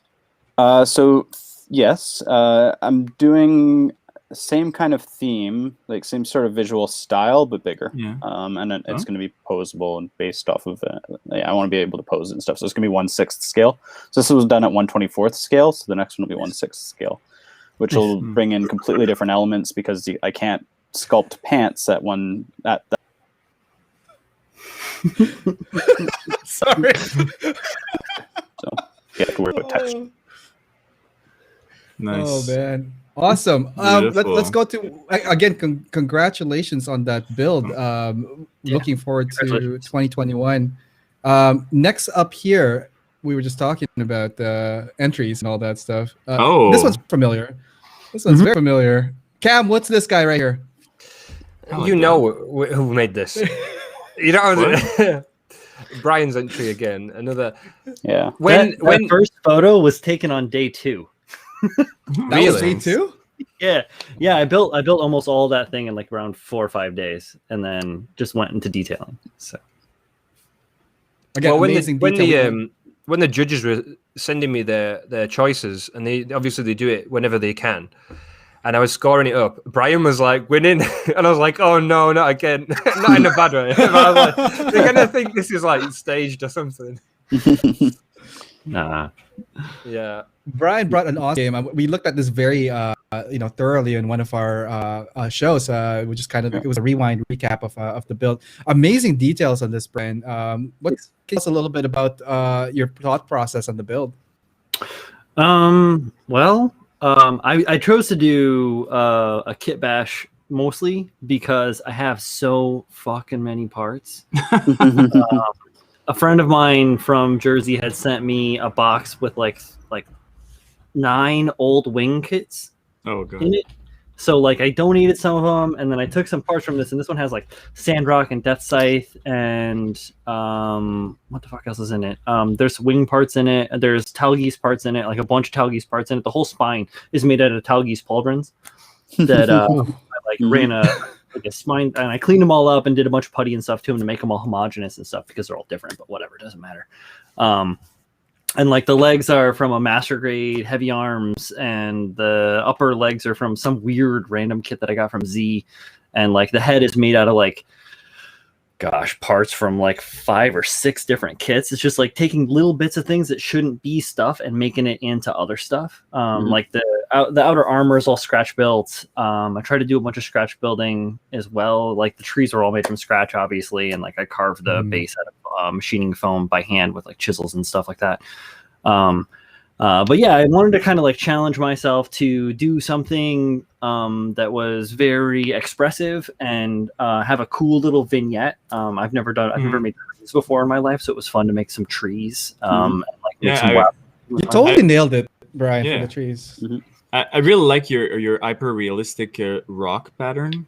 Your mech is cool too, but I mean, yeah, no. But check out them rocks. Look at this thing right here. You can't see it in there. I took some really good photos of like the weapons that I painted up. The weapons, those blades inside the scabbards look really good, but you'll never see them. I did that for me, baby, for me. Let's take a look at some rocks here. You got some solid rock going on here, yeah, I am a sculptor. I just do that. I've always done that stuff, like sculpting and building and fabricating and stuff like that. So for me, this stuff comes handy, and I love rock formations. That's a real zen for me. It's like making that like rock formation and carving stuff, and I literally carve it out of like green machining foam with chisels. I don't like do anything extraneous or extravagant. I don't 3D print. I don't. Yeah. So in your channel, do you have any tutorials like that? Or... I shy away from staged tutorials because I work all the time. Yes, it did take time to do. Yeah, for me, yeah, I know. And it's, editing is not my. I am not an editing guy. I am not computer savvy. I break things on the regular. So what I do is I do live stream twice a week or up to 5 times a week sometimes, and I share my work, and I share through those interactions with the public, live interactions. Beautiful. That's like for me. So I'm always showing what I'm working on live, and I'm always explaining everything, and I always answer every question, even if it's in a DM. So those of you guys out there and girls out there that are watching this now, if you have any questions and you want to ask something, hit me up. I'm always open. Follow him, Bro Builder, right here. Very freaking regular. I only have like 480 followers. I've been doing this for so long, and I'm not in it for the hustle. I'm just in it for the community. So, yeah. 481. I feel better now that I only have 100. I lost 4 followers. Aw, shucks. Don't forget to give these guys a follow. Mecha Painter and Bro Builder. So Bro Builder, again, today is your 100th episode. We're gonna try to get you in there on time. Not to speed things up, but if you have to drop off for your show, totally understandable, because we have a couple of questions for the 2021 coming up. But guys, if you guys have not followed Bro Builder yet, check out his YouTube channel, as well as Mecha Painter over here. He has some really cool tutorials and how-tos on his channel as well. Continuing on, finalizing, I guess, 2020. Just want to go through and congratulate all the winners for that one. Again, first place, Andrew with his CP77. Second place, Brian Denclau with the Mazuko. Third place, Mark Anthony, C28 Bunny Hound. Fourth place here with Selfie Zhuang, Planetary Exploration, the E-Girl Twilight Walker. Oh my God, I don't know how to pronounce that. Eager. No, don't even bother. Oh man. Place Jason Tai with the Gravedigger. And guys, you guys could check out all of these amazing work on the website gallery. The link is on the description of the YouTube. All the awesome entries here are very, very amazing, inspirational, motivational. If you guys are into mecha and everything just awesome, unique, original, guys, this is the contest for you guys. Which brings us soon to 2021. Third year now, Cam, for you. What does that feel like now? 2021, what are you bringing to the table in the third event of your original Mecca Contest? I'm just really excited for it to be another year and to keep promoting it and pushing it, because I feel like each year the community supports it more and more. The people entering bring the A game every time. I'm always impressed by everything that people create. I'm just excited to see how I mean, this year is the first year that we're going to have cash prizes for first to third. And the trophy, the droid kit trophy, is getting an upgrade this year, which I'm really excited to show you guys. So that's going to be exciting to show off. There's so many prizes, genuinely. I think everybody that probably enters is probably going to get a prize. That is not me exaggerating. Like, I don't know how to give them away. I'm trying to think of different categories. Like, something I haven't put on the website or my channel yet, but I did put it in the group, is that there is going to be a little prize for the best story that goes with a mech.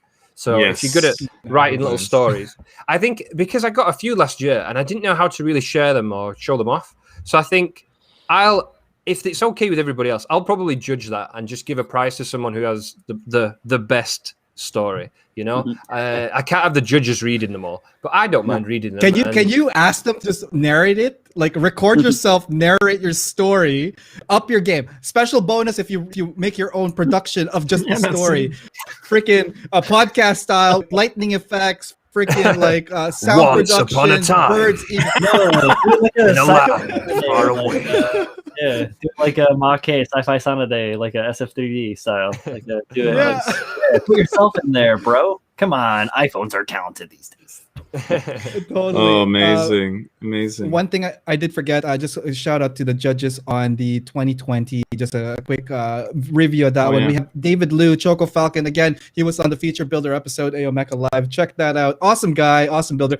We have Zacharias joining the judging pool here as well. Again, coming back, Calamity, Luca. And we have a couple of new other people here. We have Michael Herm and Aiton Abernier. Am I saying that right? Sorry, Single Media. Single Media, yeah. Single media. Yeah. Everybody knows him by Single Media. He's, Single Media. Okay, so 2021. Again, we were just talking about like the contest. You have another new set of judges, but returning obviously Luca and Calamity. We have Marco Plouffe. Oh man, that design is amazing. Yeah. So curious, I love that addition that you're adding in a concept artist. But why? What made you think to do that? I honestly, I wanted to try and get people from all different realms. So if we look at like the pool here, Luca obviously scratch builds his own mechs. Marco is obviously a designer and a concept artist. Don and Yaya kind of kit bash a lot and have been known in the Gunpla community for a long time. And Vitesse is like the out of the box building kind of guy. Honestly, if you go look at that guy's work, I'm telling you now, Vitesse is one of the best. Go look at his painting. That guy's surreal. He is an android. I'm telling you now. If you don't go and look at it, I'll be upset. There's another one, another color. Again, so we just finishing it off. We have Yaya and Don Serratos. Again, also Don Serratos was also in a feature builder episode here at the Mecca Live. But again, all awesome builders. These are high caliber names. Again, bringing into the table. The judging on this is going to be very, very interesting with the diversity of pool you have this year.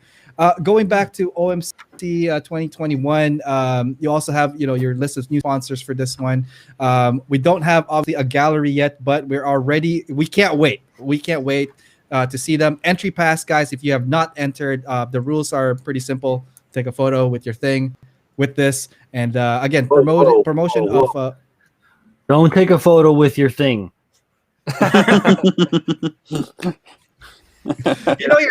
Come on. No, he's right. With your Mecca. There you go. Did I say it right? Did I pronounce that right? Is it Mecca or Mecca? Mecca. Canada and give you a little slap in the mouth. And there's an idea. If someone wants to do a Mecha Crow, they can do a Mecha.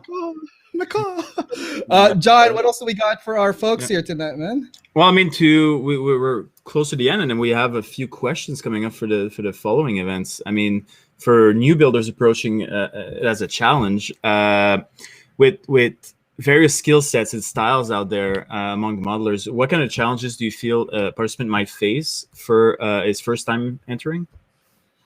I think the most challenging thing sometimes is when you have this concept. I think we all have these crazy concepts in our minds when we're out walking or we might be working, and then we'll be like, oh, I'm going to make a mech that's a giant octopus fighting Godzilla. And then when you sit down at your desk with pieces, you just don't know where to begin. I think that can sometimes be a scary thought. Or you'll invest some time into a build and then think, oh, this isn't turning out the way I wanted it to, and there's no point, and what's the point in life? I think you can get discouraged sometimes. Some people can. I'm not saying everybody. Brian obviously can't. But no. Come talk to me. I'll make you encouraged again. Yeah. Like, I think it can be overwhelming, especially when you see people's whips in the group, and it's just like, holy shit, I can never do that. What's the point in taking part? That is like the wrong attitude to have. Like I said, there's going to be prizes for all kinds of things. I know, don't enter just for prizes. Enter to express yourself, in an artistic way. Oh, nice. Very nice. Absolutely. And if you guys don't know, go to Mecca. They have a Facebook group here for original Mecca Contest. This is where Cam was referring to in regards to getting more information, seeing all the whips from people. And yeah, hopefully you guys get inspired to join in the competition, because it's a fun one. It's a very creative expression of artistic, creativity for a lot of people in various range and skill set. I completely agree with what Cam said on that one. Brian, how about you? What do you think for people who are trying to enter? Do you think you could say a few things to them, maybe advice on what they could do to prepare? Hey, I say a few things every time I stream about OMC. So check my streams out if you guys want to find more information about tips and whatnot, or encouragement for that matter. All I can say is don't rush into your builds is the first thing that I can say. Is definitely have a good plan. It's okay to get started, but don't be discouraged if the thing that you start out with doesn't turn out the way you expected it. I mean, 2019, I was going to make a two-headed dragon mech similar to the weird thing from Willow, right? Yeah, that's where I was headed. And you saw the way it turned out. Not the same. And that was because I worked on it for 6 months straight, and it was always on my bench with my little friend. And you grow as it grows, and that you'll end up with a better product in that end. So, excuse me. So absolutely. Definitely, don't rush and take your time. Be patient and relax. It's not a sprint, man. It's a marathon. This is a long race, and you should enjoy the ride.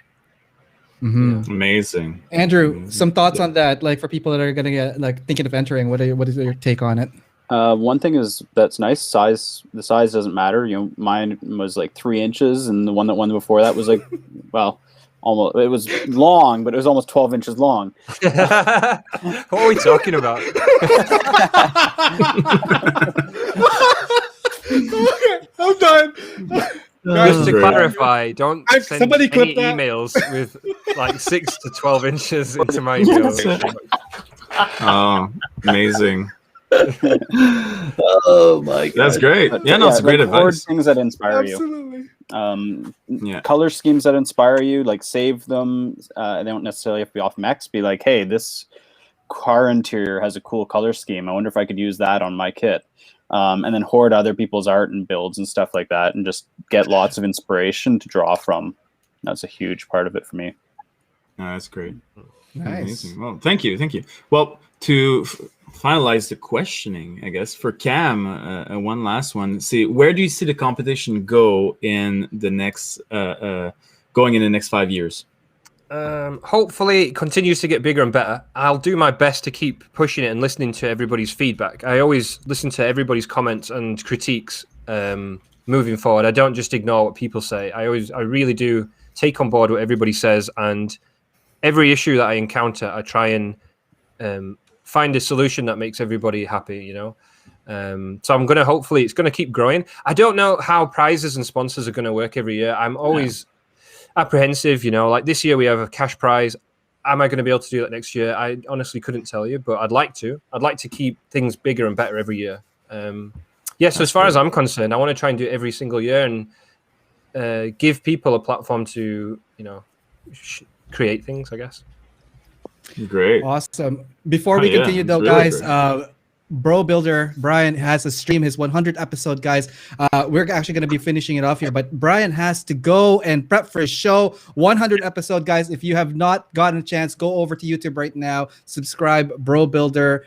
Amazing show. We're going to jump over there after this. But Brian, thank you for joining us today. Maybe some final words for the folks watching tonight. Wow. Final words for everybody watching tonight. Thank you guys for stopping in and joining in with the stream and talking about this cool competition that not enough people know about. Please come and join in and share with the community, experience the joy of wild creativity, unbridled awesome. Get some of it in your body because you feel better. And I just want to say thank you to you guys for hosting this and bringing us all together to talk. This is really rad. Awesome. No, the pleasure is ours, Brian. And again, good luck with the episode. We'll be joining you shortly. Thank you. All right, guys, say bye to Brian for now. We'll talk to him in a bit. Thanks, Bye, Brian. See you, Brian. Thanks for stopping by. Nice. All right, now that he's gone, I'm gonna talk shit about him, man. No, Brian, again, one of the most amazing guys I've met in this journey of like our network of friends here that builds and loves Mecca, loves everything about the community, and especially again big promoter as well of OMC on stateside. I know there's a lot more people on that joining with his community, our community. I keep saying their community. It's our community. It's an international community of amazing builders and modelers here. For those of you guys that are watching, though, Cam here has an announcement for one of the prizes that's going to be given for OMC 2021. Yeah, so the plan is to reveal every single month what a sponsor's offering to the competition. And the first lot of prizes, apart from obviously the cash prizes and everything else, is Vallejo is donating a full set of the Mecha color range in a case, so the entire range of the Mecha colors, which I think is over something like 80 paints. Mm-hmm. So they're donating that. Awesome. Along with 5 Mechanic Realms books, which I picked that because the painting and finishing of a lot of entries over the last, obviously, 2 years has been great. Don't get me wrong, but I feel like maybe some people need some further guidance, and that book features a lot of sci-fi things as well as mechs, and I thought it would be a good prize to give away to people to assist them in painting and finishing their creations, So 5 of those to give away as well as the paint. And like I said, there's a whole lot more to give away. That's not it. That's just a little bit. So don't forget to tune in, guys, and definitely, if you can, please join this event, because like it is amazing. It's going to be, I can feel it already. 2021, big year for you, and hopefully it does go really well for the event, for the community. I think it's going to be fun. And again, thank you, Cam, for organizing this. Oh, you're welcome. Thank you for putting this together and for helping to promote it. Like I said, there's the reason it's so popular and the word gets out is because of you guys. So I'm forever grateful for everybody that supports the competition and takes the time to just pass it on, even if they just mention it to a friend. I just really appreciate it. And thank you so much for taking the time to enter. For everybody that takes the time to enter, even if you don't finish what you're building, I appreciate you trying to take part. And I can appreciate the challenges that some people face if they've never tried to do it before. So thank you. Awesome. We're gonna do some final words here. Andrew, for those of you guys that want to check you out and your work, where can they find you? Look up Mecha Painter on Instagram, Facebook, and YouTube. Nice. And you talk way too fast. I was trying to pull together that. Where's that thing? This one right here. No, we're gonna check him out. Also follow him. It's climbing up. Every post that you've been putting there, amazing stuff. Check him out also on Instagram, guys. Mecha Painter, but Mecha Painter in general is his brand. So again, check him out, guys. Yeah, all kinds of different stuff. It's got my miniatures. It's got some busts. It's got Mecha and Gunpla and all kinds of different painting projects. What are you anticipating the most for OMC 2021? You're obviously re-entering it. Like, what are your envisioning how this contest is going to go? I have no idea. Like right now, my mind is still reeling at the fact that I'm like, hey, I'm going to start by basing my kit off of like a humanoid action figure base and then building off of that, and like 3 other people did too. I'm like, what are the odds? I'm still trying to get my head around the fact that happened. I mean, I know they're all going to end up in very different directions, but I'm really intrigued to see how people that are virtually using the same sort of core, how they're going to diverge and what we're going to get as different results. I'm really looking forward to seeing that. Awesome. And Andrew, thank you for coming in today. We're going to go to Cam. Last couple of questions, I guess. What are your anticipation for 2021 with the entries and how the event's going to roll? Having seen the work in progresses, there's definitely more than there has been any other year. So that's promising. There's varying different styles and designs. Like Andrew said, seeing some organic parts to builds and things. Sorry, it's like 2 a.m. now. I'm falling. Yeah. We're just hey, stay with us, medic. It just honestly, I'm just really amazed at how creative everybody is. It's like I said, it's a community that makes the competition what it is, and they're really coming out in force. And like I said before, to all the people that watch your show and everything else, if you've never tried to enter, I would just give it a go. And it's not like a selfless promotion, like, hey, come and follow me. It's not really about me. It's about the community and just I don't know, express your creativity, make something, different. Absolutely. And again, we've been talking about this, but like we also have it here. Cam, where can they find or what more information about it? Oh yeah, so there is the website with all the rules and things on. The Facebook group is just a place where people can post whips. You don't have to join it or anything. You don't have to follow me on anything. It's just a place where you can post your whips. You can enter the competition just by using the website and sending me the email at the end. I will say thank you also for sponsoring the competition, Ariel. I don't think I thanked you during this entire episode. We're like 2 hours in. AO Mecca is sponsoring the event, guys. And again, it is a privilege and an honor to be helping in this amazing contest. Like I said, fully support what you're doing. I think you're doing an amazing job for the community, not just in a local level, international level. We have so many people. We just got a shout out to Antonio from Spain. That must be like super freaking early there right now. So Antonio, thank you for joining in. And guys, like also in Philippines, we have Rani. We have also VFX Viper all the way in California. Everybody here is like all over the place, from all over the world. And that's an amazing feat to achieve, I think, Cam, which you've built for your contest. So thank you for that. Like I said, I know I keep saying it, but it's just a community that does it genuinely. And it's not me trying to be selfless. It's just everybody's so cool, And all the winners, everyone that's won has been really cool. Like Andrew's been really cool, and everybody promotes it in their own way. I love Andrew. Absolutely. Guys, not to keep you guys for too long, maybe we should say bye to the people in the audience. Maybe some last words. Andrew, what are you going to say for your audience here? Oh, now I'm on the spot. Absolutely. Enter. That's what I do. Definitely enter, because the more people that enter, the better the competition for everyone. Absolutely. And Cam, maybe a couple of last words for our audience. Thank you for watching, and thank you for supporting the event and for taking part and everything else. Love all you guys. Awesome. Thank you. Jonathan, what do we got for these guys? Last words from us. Like, I guess our next episode is next Wednesday. Next Thursday. Wow. Thursday. Yeah, Thursday. Do we unveil the subject right now? I think we should. Yeah, I think so. Basically, it's the series. Basically, where we will be reviewing the Zeta series from Gundam Universal Century. Serious series. Yeah, it's very seriously serious. And basically, for all the audience, thank you for joining in. And this was a lot of fun. And I learned a lot also. And I'm actually reading all the rules and seeing, like, the whole time, every single time I wasn't talking, I was, maybe I should do this. Maybe I should do that. You should do that. Okay, I got. Yeah, exactly. Yeah. So Jonathan is officially entering. He's gonna take a picture with that thing on his thing. So it's gonna be a my thing on his thing. Great. So yeah, people enter in mass and encourage, make the community great by supporting such a great event.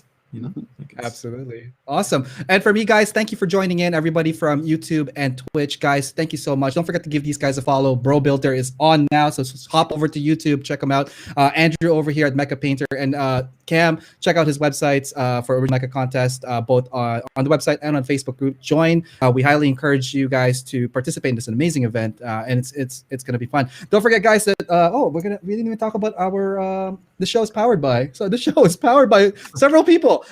Shout out to MSMN Studio, guys. If you're looking for Gundam kits, models, materials for your builds and all that stuff, check them out, guys. MSMNstudio.com. Also, this show is powered by USA Gundam Store. Check them out, usagundamstore.com, and save with my discount code AOMECA10. And let's see here. Don't forget to check out our community, facebook.com/group/side6, where we talk about Mecha. We love Mecha. We love Gunpla. We love everything in between. So, guys, feel free to drop by and say hi to us as well. And AO Mecha Live returning at some point in March. I'm still kind of pushing it away, but we'll be back at some point in March. Thank you for that. Guys, thank you for joining in. Why don't we say bye to everybody now, and we'll talk to them soon. All right. See you guys. Bye.